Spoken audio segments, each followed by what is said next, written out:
what's going on here is the following car is having to overdrive the corner entry to try to make the pass, but then off the corner they're so slow it allows the other car to cross them over. He's trying it again. Eric Jones does the crossover. So this time Eric Jones tried to stay high and tried to not carry so much speed, but try to slide up in front of the 7 on corner entry. It did not work. Allgaier is going to be able to stay in second. Down there, you are clear. While All this clear. is going on, Suárez is just driving away. Eric Jones called Allgaier, just has not been able to clear it. About 2 seconds the gap between Suárez and Allgaier. There you see the two fighting for second. While that's going on, Suárez continuing to put a bigger lead between himself and Justin Allgaier. 23 laps to go in the championship run.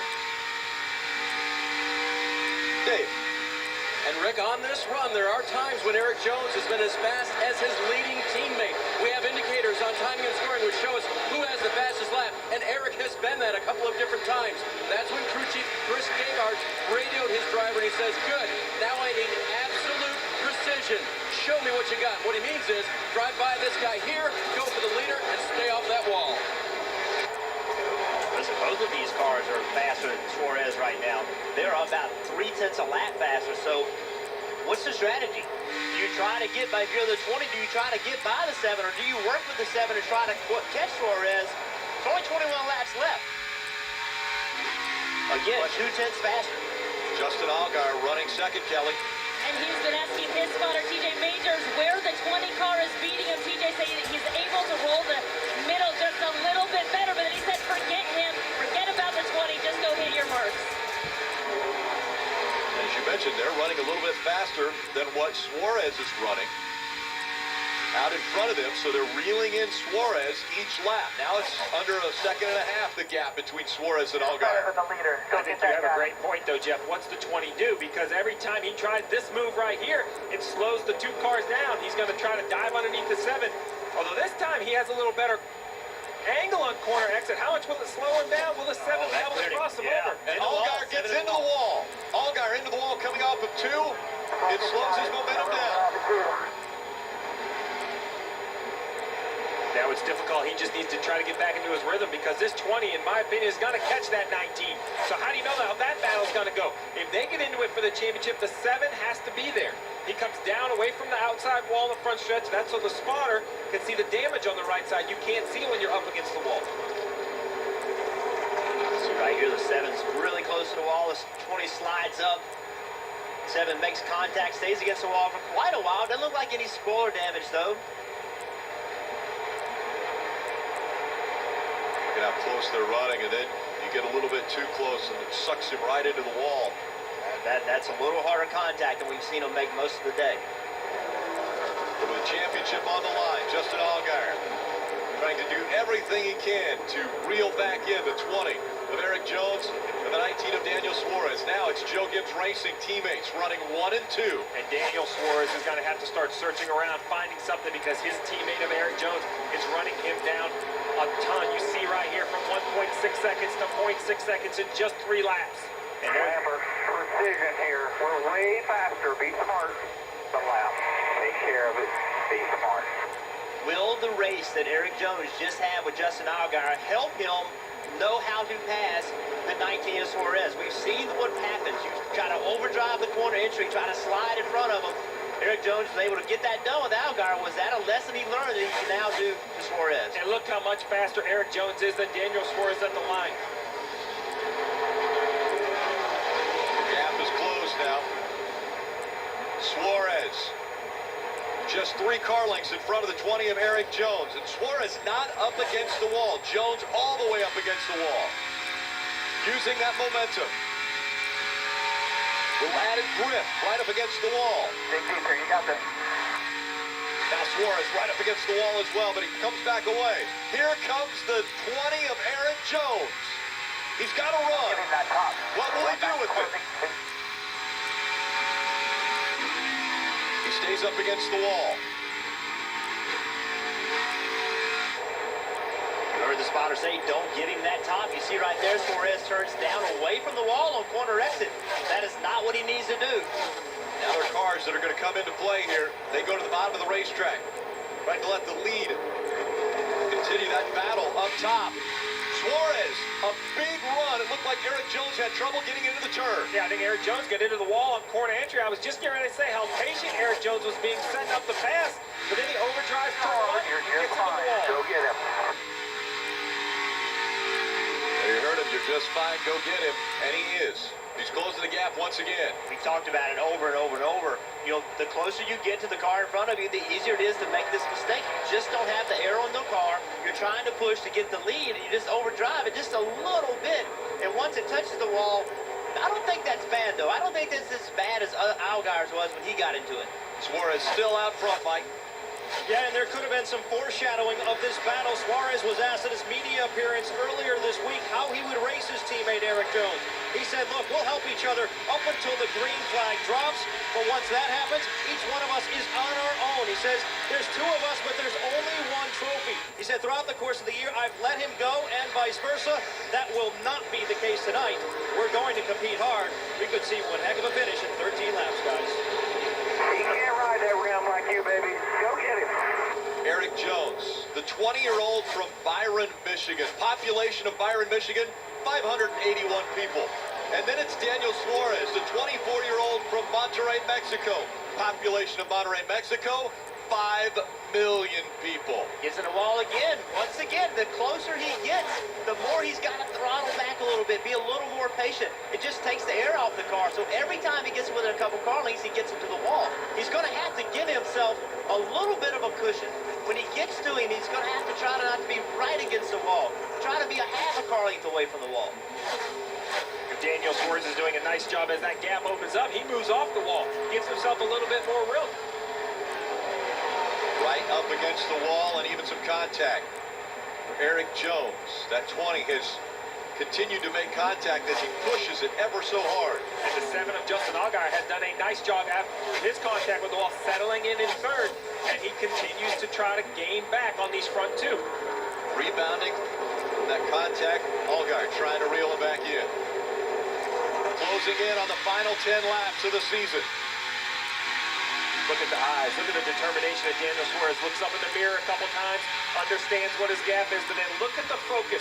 You talk about how precision you have to be entering the top of the racetrack, Jeff. There's really no room for error. Also, look how rough this racetrack is. You see both their helmets moving around inside their seats. See how much wheel input they're having to give them. Toward the end of a run, old tires. Cars are very difficult to drive. We've talked about it, how abrasive this racetrack is on tires. Here he goes, around goes Ray Black Jr. in the 07. With that slide on the front stretch, the caution has come out. Under 10 laps to go and a restart.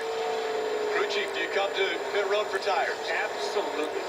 There is no question in my mind with 27 lap tires, you wouldn't be able to hold the lead into turn one. You'd be passed before you ever got there. Some are going to have stickers and some are going to have scuffs. That could be the difference. First, it comes down to the pit crews. Exactly. The pit crews have to be efficient, have to do their job. Remember, you have to get all the lug nuts on. You can't risk a penalty post-race, so you have to be clean. Let's take a look at what happened to Ray Black Jr. in the 07. Coming off turn 4. He's really loose already before it even gets to the corner exit. This sets up pressure on the pit crews, pressure on the crew chiefs. Well before the restart, who's going to pit? Who's going to do 2? Who's going to do 4? From what we understand, I think I have the 19 of Suárez. You see right here. Yeah, that's Suárez in the box. That's never what you want to see. Now, the one good thing for Daniel Suárez, they should have a set of stickers. The 7 of Justin Allgaier should have a set of stickers. But Erik Jones in second, he's going to have some 6-lap scuffs. You know the other benefit that is happening here?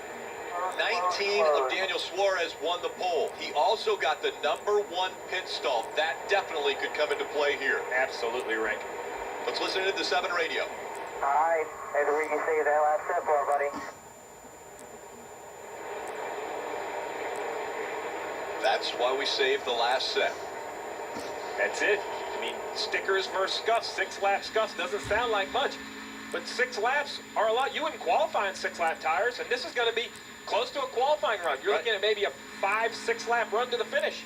Remember Blaney and Almirola started on the front row at the beginning of this row, and about 2 laps they were running 13th, 14th, 15th in that range. So you're going to have to put tires on. There are 17 cars on the lead lap. What makes it worse is who will stay out in desperation.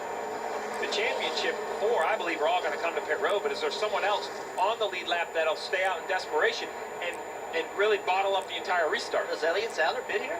I mean, Elliott Sadler's running 11th. He's not going to win this race. He's not going to come from 11th to win this race. He's got to do something different. He's got to either stay out or do 2 tires. He cannot come on pit road and do the same thing that everybody else is going to do. I think that's a great point for him. To run 11th is no different than staying out and finishing 11th because of the strategy. Field lining back up. On the back stretch, everyone needs to be in the proper position when the caution came out, and now we just heard pit road is open. I'm on the call. I know there's going to be at least 10. Oh, I think coming to pit road is absolutely the call you have to make. The question is, can you afford to put 4 tires on it? With, I think, a restart 6 laps to go, I think you have to have 4 tires, Jeff. Those left sides are too old. The track is too wide. There are too many lanes you cannot protect. Pressure now will be on the teams. Daniel Suárez. He's got mostly the 19 Cup team that is pitting him. Kelly. And you can believe there were cheers here at the 7 pit when that caution came out. Justin Allgaier might have another shot at it. He said he was tight everywhere. They're going to take a little bit of wedge out of that right rear, and they're going to give him 4 sticker Goodyear tires to go to battle with, Dave. Eric Jones' biggest worry is he won't have enough time for that high line to come in, but he'll get the used tires and fuel, Marty. Elliott Sadler, same-day set of sticker tires. This might be a 2-tire stop for the 1 car. He said the car's a little bit too free. It's going to be a wedge adjustment, Mike. An incredibly difficult decision for Scott Graves to make. They elect to come down pit road. They take 4 sticker Goodyears. They're hoping that'll help. They've got a lot of ground to make up. They're going to have a lot of cars to pass here on this restart, Rick. It was a 2-tire stop for Elliott Sadler. He makes up 10 spots, comes off of pit road first, but will 4 tires prevail against the 2 tires of Elliott Sadler? Yeah, and the 7 of Justin Allgaier, the jackman fell coming around the car, and he lost a spot. Instead of restarting 4th on the outside, he's going to restart 5th. You see right here, the jackman just loses his footing.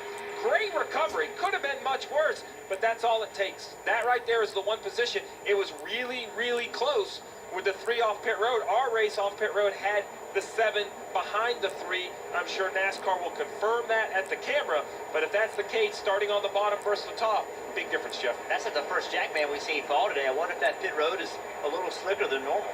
Yeah, remember, that's a 48 jackman right there, so he's probably going to be making some notes for tomorrow. What can he do to put a little more traction in the Sprint Cup pit box? And the other thing, remember, right behind the 7 was where the fire was, and so they had to put the fire out. They tried to clean that up as much as possible, but maybe a little residue there to still make that box a little bit slick. NASCAR confirms it is the 3, then the 7, so the 7 will restart in the inside row, but oh my goodness, restarts are crazy. This one is not just for a win, it's for a championship, Rick. Who will prevail? Elliott Sadler. They had a big shot there. Team owner Dale Earnhardt Jr. in the pit stall. I love the call. I love the call that Elliott Sadler's team made. They were not going to win this championship without doing something. They are disadvantaged. There's no doubt they are disadvantaged with 2 tires, but they had to make this call. Well, then think about this. If Elliott Sadler chooses the top with those 2 tires, stacks the top up, he can inadvertently help the 7. The top doesn't go, and the 7's on the bottom. It's going to be interesting to see the lane choice by the leader. And see if you can imagine the exalting, the great feeling they had down here when the caution came out. Dale Earnhardt Jr. was the first guy sitting in that spot where he's sitting right now. He jumped up, gave everybody high fives when that caution came out. They knew this was their one and only shot. And how about the call by Mike Bumgarner to take on 2 tires here, see if it gets him a championship. Dale Earnhardt Jr., he is the team owner of the 1 of Elliott Sadler and the 7 of Justin Allgaier. And then on the other side of this championship battle, you have Suárez and Eric Jones, and that's from Joe Gibbs Racing. So 2 teams with 4 cars fighting for the championship, Mike.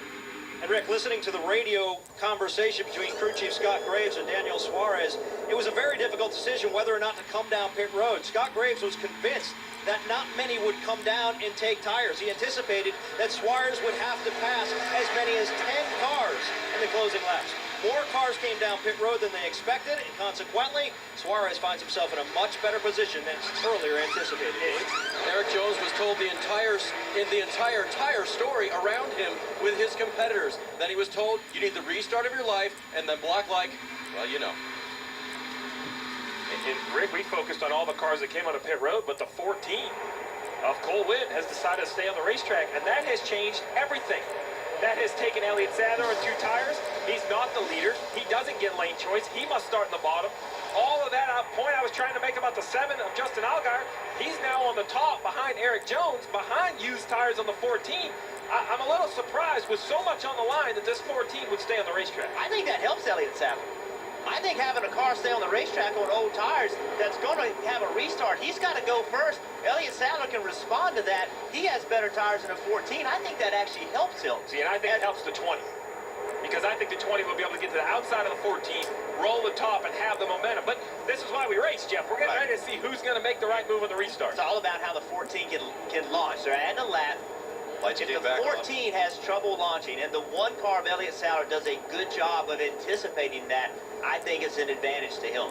As opposed to, he was going to line up next to a car with better tires. He's now lining up to a car that has worse tires than he does. He put the better cars behind him, the better tired cars behind him, versus having them beside him. Well, I think everybody was taken a little back by the 14 staying off the racetrack, or staying on the racetrack, especially the team of Elliott Sadler. Here's a crew member running down to the 14 pit box. Listen, take the bottom, asking, listen, we would love to have the top. Now, it's the 14's opportunity. He can do whatever he wants to do, but you could see the face of the crew member on the 1 pleading to give the 1 of Elliott Sadler at the top of the racetrack. He is pleading. Please take the bottom so I can have the top. But Elliott Sadler, it looks as though he will restart on the bottom of the track. But as you mentioned, Jeff, the launch of the 14 is going to be critical. Everything. Everything. He has over 30 laps on his tires compared to everyone else who came to pit road on lap 193. Remember, you cannot change lanes until you get to the start-finish line. So that's the key, is that Elliott Sadler's going to start next to him. If they change things, if he spins the tires erratically, if he has a major problem, then that's different. But under normal circumstance, you cannot change lanes until you get to the start-finish line. You mentioned at the beginning of the show, how will the other 36 cars on the track affect the championship 4? We're about to see it. It'll be 3 to go when they get to the start-finish line. Again, the race leader is Cole Witt. And the 14, Elliott Sadler on the inside running second. He spun the tires. Elliott Sadler goes by right when they get to the start-finish line. Here comes the 19. Daniel Suárez trying to go to the high side. You absolutely called it, Jeff. That really helped out the 19 and the 1 on the bottom lane. The 19 of Suárez has cleared the 1 and back out front. Here comes the 3. Ty Dillon trying for a win. Sparks coming out from underneath the 1. Still holding on to second. For the championship, 2 laps to go. Daniel Suárez with another great restart. Shot out to the lead. He's got a 3-car length lead over Elliott Sadler. The other championship contenders, Justin Allgaier back in 7th. Erik Jones is 8th. This time by, coming out of turn number 4. White flag in the air. One more time around. 1 lap to go. Sponsored by Credit One Bank. Daniel Suárez, the 24-year-old from Monterrey, Mexico, has the lead and has been dominant. 132 laps out in front today. The one thing he wants to do is lead lap 133 to be out front for the final lap. As he comes out of turn number 4, he will be the first ever international champion in NASCAR.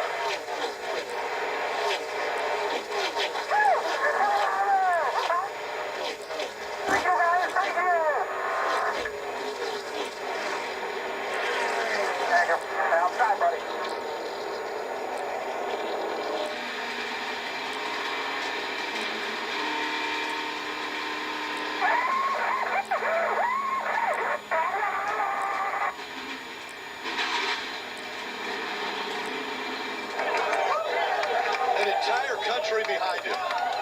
Suárez from Mexico. The first Latin American driver to win a NASCAR National Series championship. And once again, he had to win the race to win the championship under this format.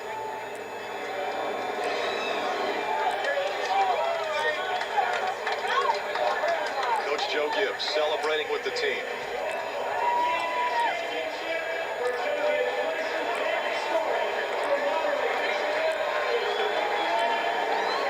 Alex Bowman, crash coming off of turn number 4. He is out of the car and will get into the safety vehicle, go back to the infield care center.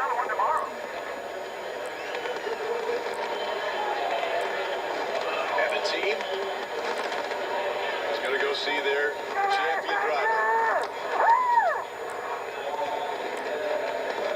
Daniel Suárez, the best he finished in the NASCAR Mexico Series was second. He had 10 wins in that series. A year ago, the Rookie of the Year in the Xfinity Series. And now in his second full season in the NASCAR Xfinity Series, he is a champion.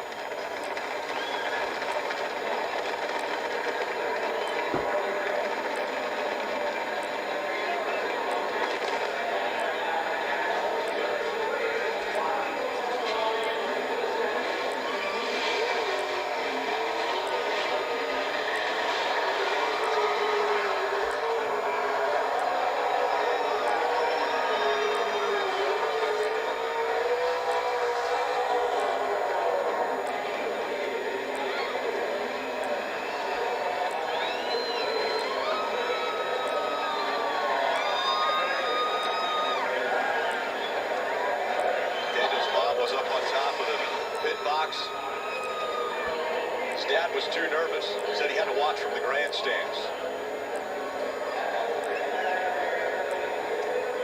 The nerves didn't get in the way for Daniel Suárez today. A dominant performance.